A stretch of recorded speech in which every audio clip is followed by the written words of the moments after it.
Oke, baik. Bismillahirrahmanirrahim. Assalamualaikum warahmatullahi wabarakatuh. Perkenalkan, nama saya Melisa Rahadatul Ais dengan NIM 17056 25211 dari program studi manajemen. Pada kesempatan kali ini, saya akan mempresentasikan tugas ujian akhir semester mata kuliah hukum bisnis mengenai penyusunan perjanjian joint venture atau perjanjian patungan antara PT Aura Clinical dan PT Puredom Cosmetics dalam rangka pembentukan perusahaan patungan bernama PT Dermalux Skincare Indonesia. Nah, perjanjian ini disusun sebagai bentuk simulasi kerjasama bisnis yang memuat unsur-unsur penting dalam suatu perjanjian sesuai dengan ketentuan hukum perdata dan prinsip-prinsip hukum bisnis di Indonesia. Selanjutnya, saya akan menjelaskan terkait latar belakang, di mana latar belakang penyusunan perjanjian ini berawal dari adanya peluang kerjasama antara dua perusahaan yang memiliki bidang usaha berbeda, namun saling melengkapi, yang mana PT Aura Clinical merupakan perusahaan yang bergerak di bidang pelayanan kecantikan dan estetika medis, di mana perusahaan ini memiliki tenaga medis profesional, pengalaman dalam menangani berbagai permasalahan kulit, lalu juga memiliki jaringan klinik yang dapat menjadi sarana pemasaran produk. Sementara itu, PT Puredom Cosmetics bergerak di bidang penelitian, pengembangan, produksi, dan distribusi produk kosmetik, di mana perusahaan ini memiliki fasilitas manufaktur, laboratorium penelitian, serta tenaga ahli yang mendukung proses produksi. Jadi berdasarkan keunggulan masing-masing, kedua perusahaan sepakat untuk membentuk perusahaan joint venture bernama PT Dermalux Skincare Indonesia agar dapat menghasilkan produk klinikal skincare yang aman, inovatif, dan memiliki daya saing pasar.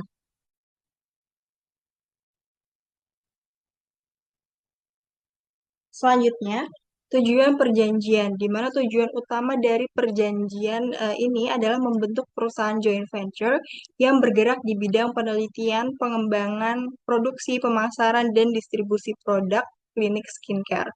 Selain itu juga, perjanjian ini bertujuan untuk mengatur hak dan juga kewajiban masing-masing pihak, penyertaan modal, pengelolaan perusahaan, lalu pembagian keuntungan, serta mekanisme penyelesaian apabila di kemudian hari nanti terjadi perselisihan antara pihak.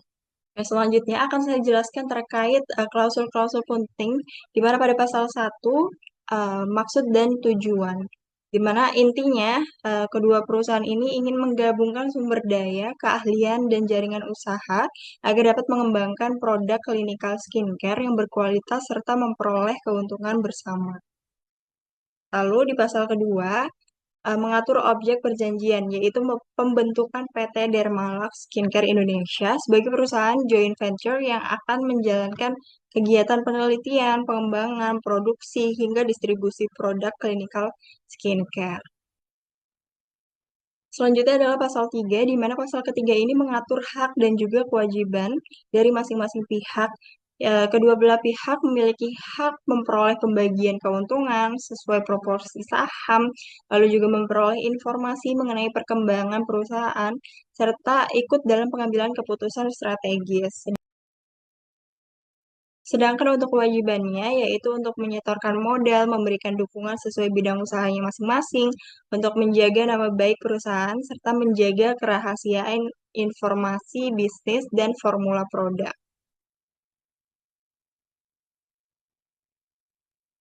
Selanjutnya, pada pasal 4, mengatur penyertaan modal, di mana total penyertaan modal awal sebesar 10 miliar dengan komposisi kepemilikan saham 40-60, di mana 40% dimiliki oleh PT Aura Clinical dan 60% dimiliki oleh PT Puredom Cosmetic, di mana pembagian tersebut didasarkan pada kesepakatan para pihak sesuai dengan kontribusi modal dan juga sumber daya yang diberikan masing-masing perusahaan. Selanjutnya, di pasal kelima mengatur pengelolaan perusahaan joint venture, di mana pengelolaan dilakukan secara bersamaan berdasarkan prinsip profesionalisme, transparansi, dan itikat baik. Lalu untuk keputusan strategis hanya dapat diambil berdasarkan persetujuan kedua belah pihak.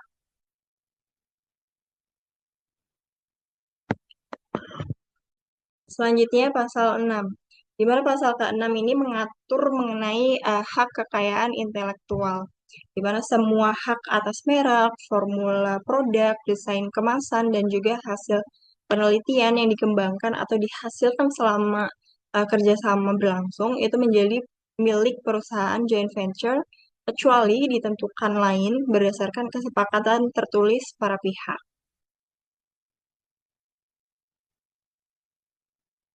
Selanjutnya, pada pasal ke-7 mengatur jangka waktu perjanjian, di mana perjanjiannya ini, waktu perjanjian ini selama 10 tahun dan dapat diperpanjang berdasarkan kesepakatan para pihak.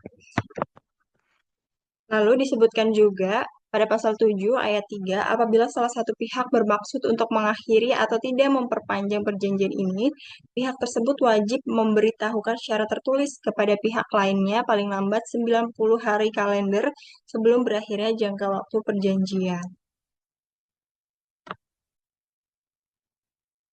Selanjutnya pada pasal 8, keadaan memaksa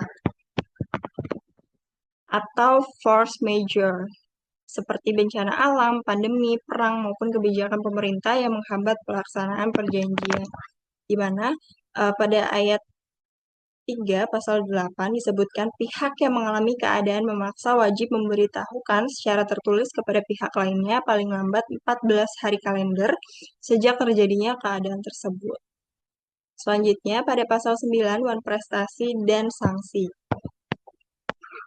Di mana apabila salah satu pihak tidak memenuhi kewajibannya, maka pihak tersebut akan diberikan teguran tertulis terlebih dahulu.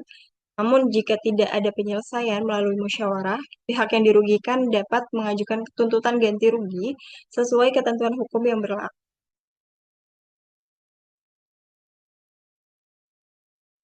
Selanjutnya pada pasal 10, di mana pasal 10 mengatur penyelesaian sengketa, yang mana penyelesaian dilakukan secara bertahap, dimulai dari musyawarah, kemudian mediasi, dan apabila masih belum mencapai kesepakatan, maka akan diselesaikan melalui Pengadilan Negeri Jakarta Selatan.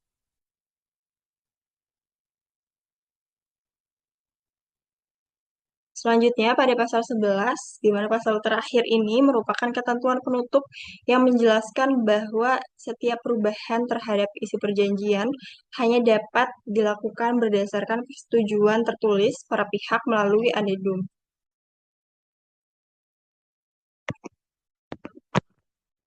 Ya, demikian perjanjian joint venture ini dibuat oleh para pihak dalam keadaan sadar tanpa adanya paksaan, tekanan maupun pengaruh dari pihak manapun serta dilandasi dengan itikat baik untuk dilaksanakan sebagaimana mestinya. Tertanda tangan dari kedua belah pihak yaitu dari PT Aura Clinical ditantangin oleh Direktur Utama dan juga pihak kedua PT Pure Derm Cosmetic ditandatangani oleh Direktur Utama.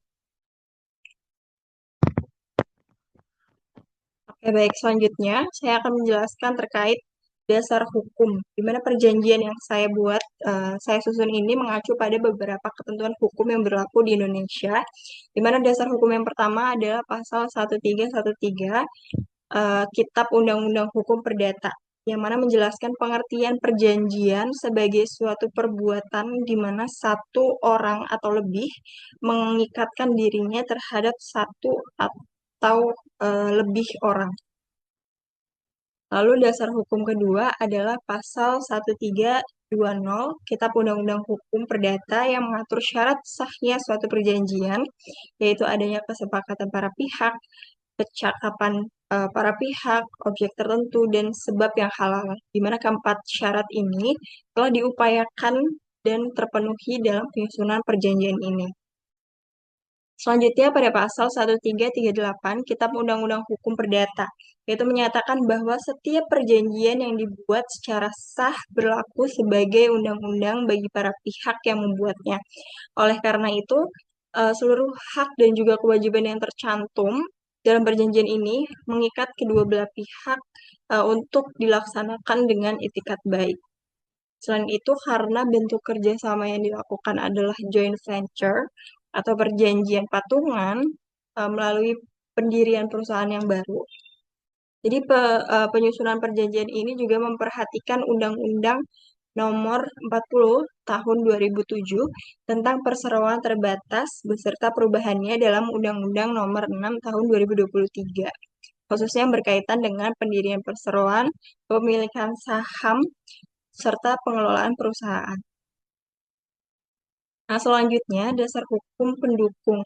Saya juga memperhatikan Undang-Undang Nomor 17 Tahun 2023 tentang kesehatan karena salah satu pihak dalam perjanjian ini bergerak di bidang klinik kecantikan sehingga kegiatan usahanya tetap harus memperhatikan ketentuan yang menyelenggarakan pelayanan kesehatan.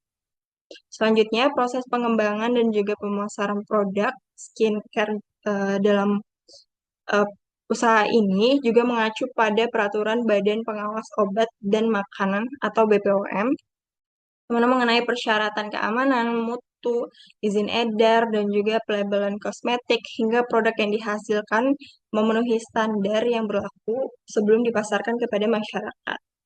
Lalu yang terakhir, karena kerjasama ini melibatkan pengembangan formula produk dan informasi bisnis yang bersifat rahasia, penyusunan klausul mengenai hak dan juga mengenai hak kekayaan intelektual dan kerahasiaan juga memperhatikan Undang-Undang Nomor 30 Tahun 2000 tentang rahasia dagang sebagai bentuk perlindungan terhadap informasi yang memiliki nilai ekonomi dan tidak boleh disalahgunakan oleh pihak lain.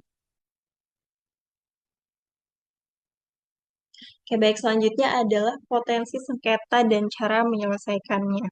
Di mana dalam pelaksanaan kerjasama ini memungkinkan terdapat berbagai potensi sengketa, misalnya keterlambatan penyetoran modal, lalu juga pelanggaran terhadap kewajiban menjaga kerahasiaan tadi, lalu juga perselisihan mengenai pengambilan keputusan strategis maupun prestasi ketika tidak eh, maupun membuat prestasi karena tidak melaksanakan kewajiban sebagaimana diperjanjikan. Nah, untuk mengantisipasi hal tersebut, perjanjian ini telah mengatur mekanisme penyelesaian sengketa secara bertahap, yaitu melalui musyawarah, kemudian mediasi, dan apabila masih belum tercapai kesepakatan, maka sengketa akan diselesaikan melalui Pengadilan Negeri Jakarta Selatan sesuai ketentuan hukum yang berlaku. Oke, baik. Demikian presentasi mengenai perjanjian joint venture antara PT Aura Clinical dan juga PT Pure Derm Cosmetic, di mana melalui penyusunan perjanjian ini, saya dapat memahami bahwa suatu kontrak bisnis tidak hanya berfungsi sebagai bukti tertulis adanya kerjasama, tapi juga sebagai alat untuk memberikan kepastian hukum, mengatur hak dan kewajiban para pihak, serta mengantisipasi potensi sengketa yang mungkin terjadi di kemudian hari. Mungkin cukup sekian dari saya. Semoga presentasi ini dapat memberikan gambaran mengenai penerapan prinsip-prinsip hukum bisnis dalam penyusunan perjanjian joint venture. Terima kasih atas perhatiannya. Wassalamualaikum warahmatullahi wabarakatuh.